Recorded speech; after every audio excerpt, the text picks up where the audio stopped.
C'est un message très fort qu'ils envoient à une société explicitement basée sur les inégalités. C'est une demande explosive. Cette pétition déclenche la fureur de la population blanche de Saint-Domingue. Les petits colons entament alors une vaste campagne d'intimidation. Ils menacent, passent à tabac et assassinent bon nombre de métis dans la capitale, Cap-Français.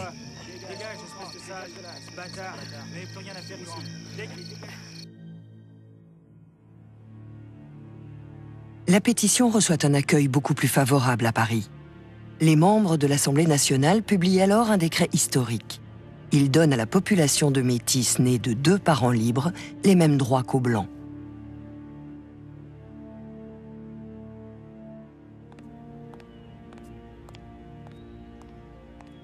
En dépit de la portée limitée de cette réforme, le gouverneur de Saint-Domingue refuse de l'appliquer.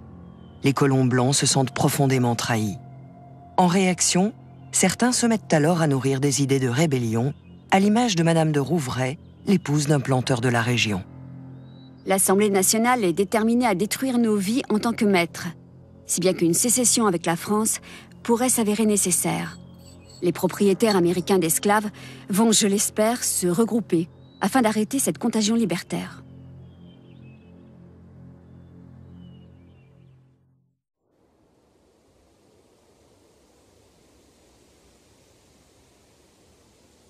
Le Seigneur qui a créé le soleil pour nous éclairer d'en haut, qui déchaîne les flots et fait gronder le tonnerre, nous observe.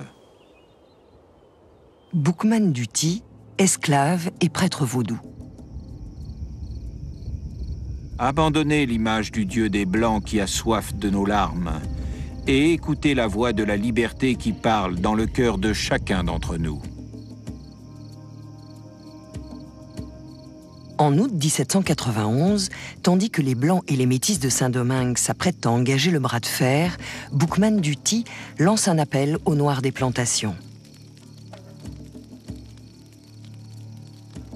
Ces derniers, qui ont été faits prisonniers dans différentes parties d'Afrique, partagent un culte commun, le vaudou. Le vaudou, c'est l'esprit de nos ancêtres, c'est une religion. C'est le mode de vie de l'Haïtien. C'est plus qu'une religion, c'est notre façon de vivre, c'est notre force. Le vaudou est libérateur, le vaudou est dignité, le vaudou est sagesse, et le vaudou, c'est notre tradition. Boukman leur donne rendez-vous dans un lieu baptisé Bois Caïman pour mettre au point une stratégie.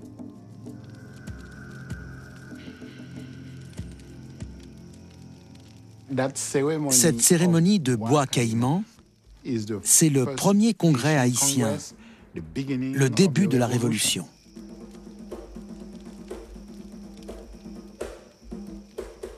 C'est dans cette réunion où l'Africain décide de n'être plus esclave, d'être libre, déjà là dans la tête, de casser cette chaîne dans la tête, de dire voilà, à partir de cette cérémonie, on prend l'Africain a pris son destin en main.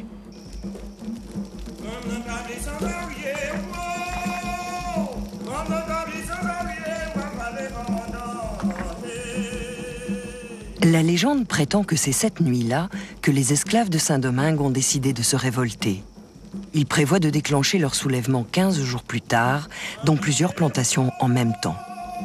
Ils se jurent alors, mutuellement, de tenir leur projet secret. On dit qu'ils ont tué un cochon pour boire son sang.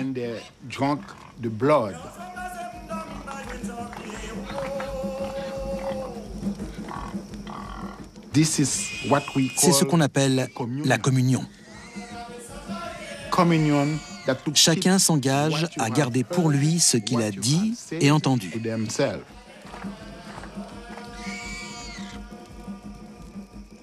Le Dieu des Blancs les pousse à commettre des crimes. Notre Dieu réclame vengeance. Il dirigera notre main, il nous aidera.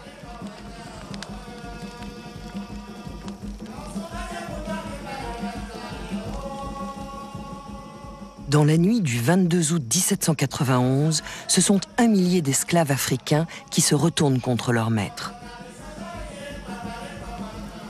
Les esclaves empoisonnaient. Les esclaves piquaient, les esclaves tuaient. Les esclaves voulaient leur indépendance. Pour obtenir leur liberté, il fallait qu'ils exercent la même violence que celle qu'on avait exercée sur eux. C'est pour ça que cette révolution a été aussi sanglante.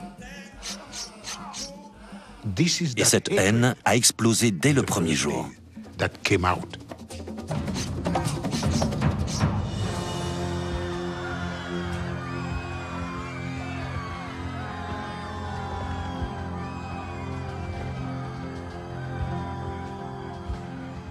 Le nombre de rebelles passe alors de 1000 à 20 000. Les esclaves libérés brûlent les champs de canne et les raffineries de sucre afin de détruire le système qui les a asservis.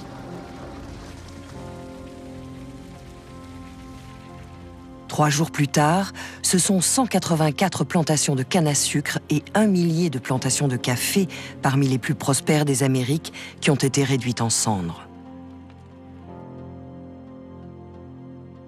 Blancs et métis se réfugient alors dans la capitale pour y être en sécurité. De là, ils observent impuissants les incendies dévastateurs qui font rage de toutes parts. C'était un gigantesque brasier. On prétendait que ceux qui étaient à bord des navires amarrés dans le port pouvaient lire leur courrier à la lumière de ces incendies qui se trouvaient à 15, 20, 30 kilomètres de distance. Ce déchaînement de violence place Toussaint Louverture dans une position délicate. Sa fortune personnelle dépend du système des plantations et il est à cheval entre l'univers des Blancs et celui des Noirs depuis une quinzaine d'années. Toussaint n'était plus un esclave. Il n'avait pas une mentalité d'esclave. Il possédait 2 ou 3 plantations. Il n'appartenait plus à la même classe sociale que la majorité des Noirs. Et ses intérêts différaient des leurs.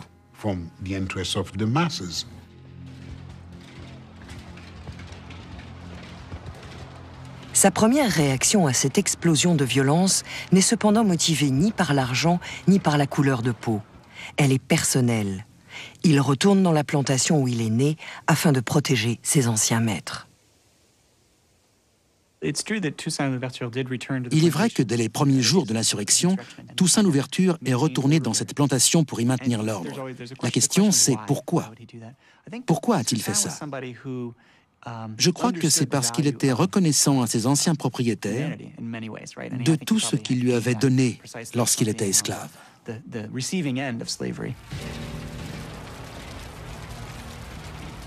Tandis que Toussaint aide son ancien propriétaire à échapper aux exactions, dans la capitale, les Blancs repoussent les assauts des insurgés et se regroupent bientôt pour lancer leur propre offensive.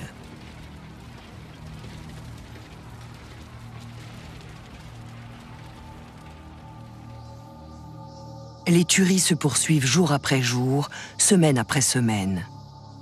Pamphile de la Croix, un colon français, décrit la situation sur place. Le pays est jonché de cadavres que personne n'a enterrés. Les nègres ont laissé les Blancs empalés sur des pics. Quant aux soldats blancs, ils ne font pas de prisonniers et laissent les nègres morts sur place. 3 mois après le début de l'insurrection, le prêtre vaudou Boukman Duty est tué au combat, décapité par des soldats blancs. Son corps est ensuite brûlé face au camp des rebelles. Un observateur déclarera « À Saint-Domingue, le conflit est devenu une guerre d'extermination. »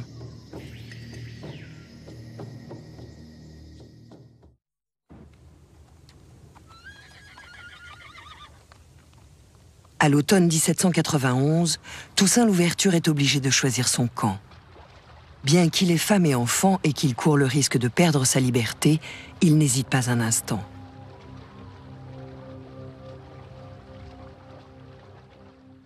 Il a tout abandonné pour rejoindre les rebelles dans la montagne.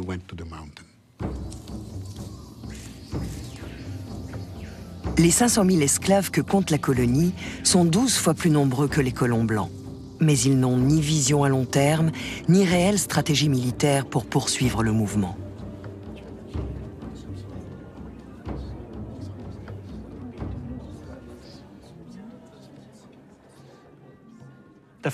La plupart d'entre eux n'avaient aucune notion de ce qu'était la liberté. Personne n'y avait vraiment réfléchi avant. Toussaint, lui, possède un point de vue unique sur le monde. Il connaît aussi bien la culture africaine que la culture européenne, et il a lu les écrits des grands penseurs des Lumières. Toussaint avait très certainement lu un texte de l'abbé Raynal dans lequel il expliquait que le système esclavagiste colonial, en raison du nombre d'esclaves en présence et des souffrances qu'ils enduraient, allait donner naissance à un meneur noir. Je crois que Raynal parlait même d'un Spartacus noir. Un lettré comme Toussaint avait forcément eu connaissance d'un texte pareil. Grâce à sa culture et à ses capacités intellectuelles, il prend une place prépondérante parmi les chefs de la rébellion qui tentent de mettre sur pied une armée noire. En décembre 1791, soit 4 mois après le début de l'insurrection, l'enthousiasme des Noirs commence à faiblir. Qui plus est, le nouveau gouvernement français vient d'envoyer 10 000 soldats supplémentaires pour aider les colons à rétablir l'ordre à Saint-Domingue. Dans la montagne, les insurgés n'ont plus grand-chose à manger et la famine les pousse bientôt à se rendre par milliers.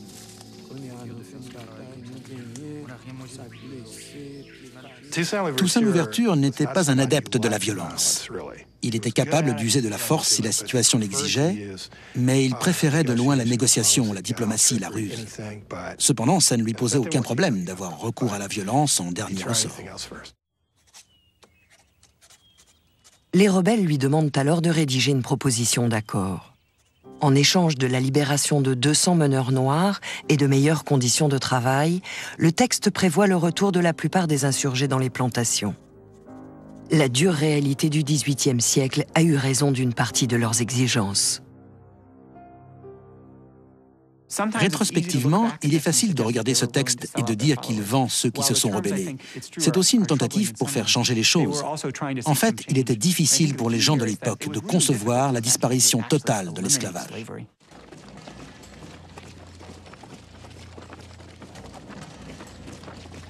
De nouveaux commissaires civils viennent d'arriver de Paris pour reprendre la situation en main. Plus réformistes que les planteurs, ils pressent ces derniers d'accepter l'offre des rebelles. Ils proposent également une entrevue pour négocier avec les chefs de l'insurrection. Très méfiants, certains rebelles voudraient tuer leurs prisonniers blancs, mais Toussaint s'y oppose. Ils préfèrent les reconduire à Cap Français en signe de bonne volonté.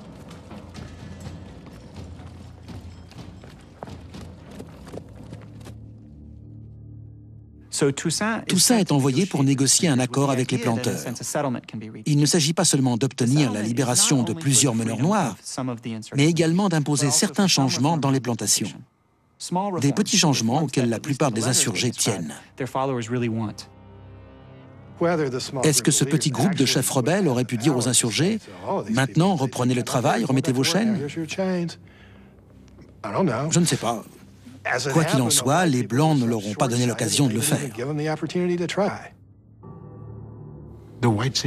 Les Blancs ont dit non à cet accord, parce qu'à ce moment-là, ils voulaient se venger. Ils s'estimaient victimes de la situation, oubliant totalement ce qu'ils avaient fait depuis 3 siècles. Donc ils devaient prendre leur revanche. Ils n'étaient prêts ni à oublier, ni à pardonner. D'où leur refus.